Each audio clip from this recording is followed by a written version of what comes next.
Bonjour à toutes et bonjour à tous. Je suis heureuse aujourd'hui de vous présenter la première, on va dire, visioconférence.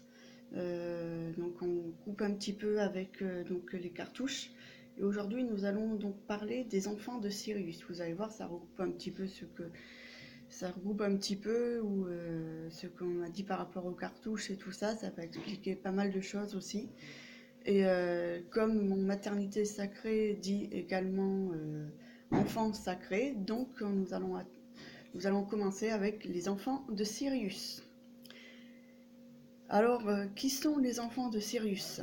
Nous avons longtemps entendu parler des enfants cristal, des enfants indigo, des enfants arc-en-ciel. Mais peu ont entendu parler des enfants de Sirius. Ces enfants que l'on nomme les descendants d'Isis et qui marchent à présent sur la Terre. Donc souvent, ce sont ces enfants-là, donc ils ont fait le choix de venir sur Terre afin d'expérimenter le service pendant un temps auprès de patrons ou d'autres personnalités de pouvoir. Et pour finir, en fait, se rendre compte que ce sont de grands idéalistes à la conscience très indépendante et très élevée. Donc l'ancrage, c'est pas forcément leur fort. Leur forte ambition et leurs idées quelque peu rebelles s'en trouvent parfois amoindries et avortées. Donc la conscience bleue des enfants de Sirius les lie de très près donc à la Grande Mère et à la naissance, bien que souvent est survenu sur leur chemin de vie des traumatismes liés à l'eau, dès leur plus jeune âge, dans les vies antérieures ou dans cette vie-ci. Tout ce qui est noyade pendant les baptêmes ou des peurs récurrentes par rapport à l'eau et tout ça. Donc souvent les enfants de Sirius ont de gros problèmes de fusion, quelquefois envahissants avec leur lien maternel et leur lignée. Pour les femmes, cela peut nous empêcher d'avancer, même si la mère ou la fille, fils, habite à des kilomètres.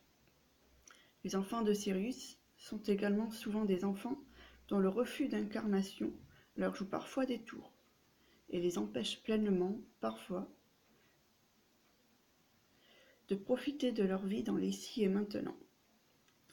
Donc, ce sont souvent des personnes qui, de peur qu'en buvant de l'eau, celle-ci les noie de l'intérieur. Par conséquent, leur bassin, ainsi que tous les organes qui sont rattachés, gardent en eux toutes les mémoires, bonnes comme mauvaises, de leur vie antérieure et celle de leur mère, etc. Par conséquent, très en lien avec leur passé, elles ont souvent des réminiscences sous forme de flash de leur vie antérieure. Nous pouvons également dire que leur refus d'incarnation leur donne une propension souvent à mentir à leur sujet, afin d'échapper à cette réalité qui est loin d'être aussi agréable qu'ils le pensent. Ce sont des personnes qui ont beaucoup de mal à se pardonner les erreurs qu'ils ont pu commettre dans le passé, mais qui par contre voient souvent la petite étincelle de lueur et de lumière qui se trouve noyée dans toute la noirceur des gens. Noirceur, par noirceur, j'entends la souffrance et tout ça. Donc, ce qui peut parfois donc les amener à faire diverses erreurs relationnelles.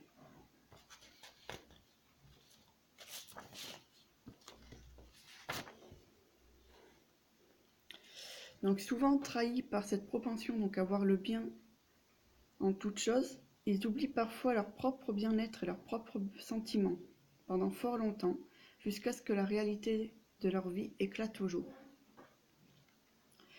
Donc se mentant souvent à eux-mêmes, les enfants de Sirius peuvent oublier par peur du conflit leur vérité profonde afin de se joindre ou d'adopter celle des autres. Ce sont souvent des âmes d'enseignants et de guerriers qui, par les nombreuses expériences qu'ils ont vécues, les nombreux savoirs qu'ils ont acquis, vont souvent douter d'eux-mêmes et de leur propre savoir et se mettre à la place du novice au lieu de l'adepte. Les enfants de Sirius cherchent avant toute chose l'expérience et l'aventure, même s'ils oublient quelquefois ce pourquoi ils sont là sur Terre.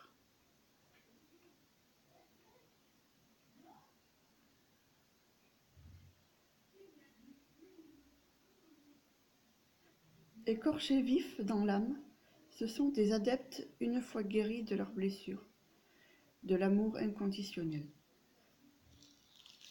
Souvent, vous vous apercevrez qu'ils semblent ailleurs, car portés par la vibration donc du 3, ce sont des grands rêveurs, poètes, écrivains et artistes, qui, par les nombreuses façons de s'exprimer, liées à l'enfant intérieur et à l'imaginaire, ils sont très très connectés. Mais, car il y a toujours un mais, et oui, peu reconnus, souvent moqués, brimés, en miroir à leurs doutes persistants qui leur apportent et nourrit un ego qui les tire vers le bas et leur demande avant de briller par la reconnaissance de ses pairs. Très connectés et marqués par leurs nombreux passés, les enfants de Sirius portent sur leur visage et leur corps, ainsi que dans l'énergie qui les entoure, les sévices de ce temps où ils ont bien souffert. Souvent d'ailleurs, leur énergie torturée peut refroidir beaucoup de personnes qui sentent en miroir leurs propres émotions. Ces enfants cherchent souvent l'approbation de leurs aînés, pendant un certain temps, de peur de faire des erreurs et un jour, changent carrément de comportement et ceci fait que souvent on les critique. Nous retrouvons beaucoup de ces enfants dans des institutions psychiatriques mises par peur par leur famille. Les enfants de Sirius portent le bleu, comme Isis et comme Marie de Nazareth. Ce sont souvent des enfants qui ont fait l'expérience des dogmes religieux imposés dans l'enfance par la famille afin plus tard de découvrir le véritable message de la nativité et la réelle histoire des personnes bibliques. Souvent d'ailleurs leur sens du cœur et de la vérité détonne dans les familles qui, elles, ne voient que par les textes sacrés et non par l'œil humain. L'énergie mariale de Sirius fait de ses enfants des personnes au sens maternel très acerbées, même si cela peut prendre du temps.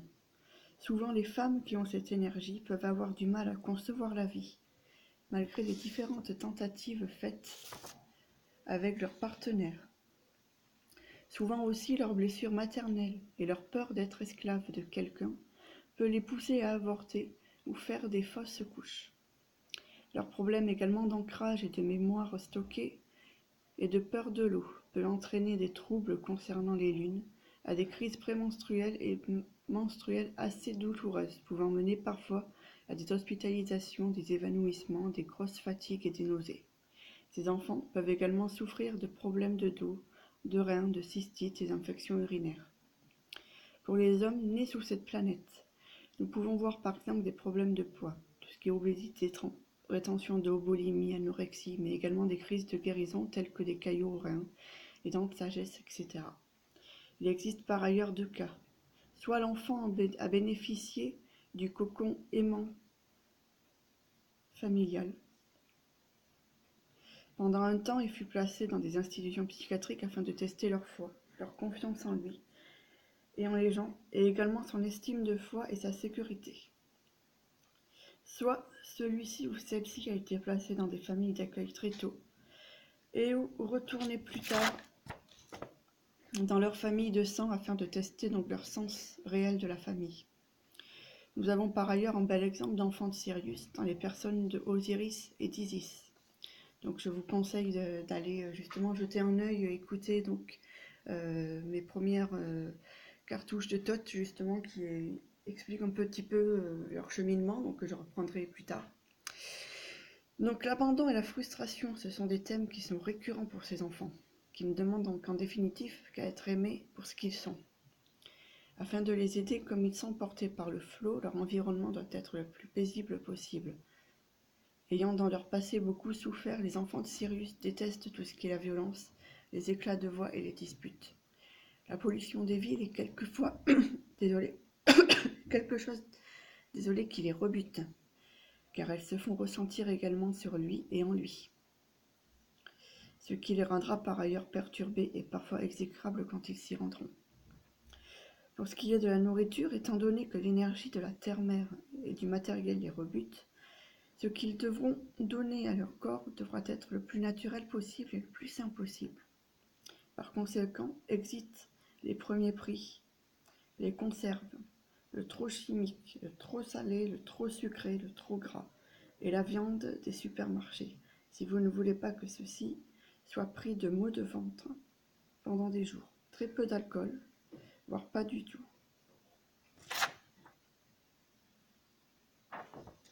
Et encore moins de tout ce qui se trouve être donc le tabac et les drogues. Quoi dire d'autre? Tout simplement aussi que tout ce qui est, par exemple, les battements binaurales, tout ce qui se rapporte justement à l'énergie des tambours chamaniques et tout ça, peut réveiller certains traumatismes et certaines choses en eux. Donc voilà.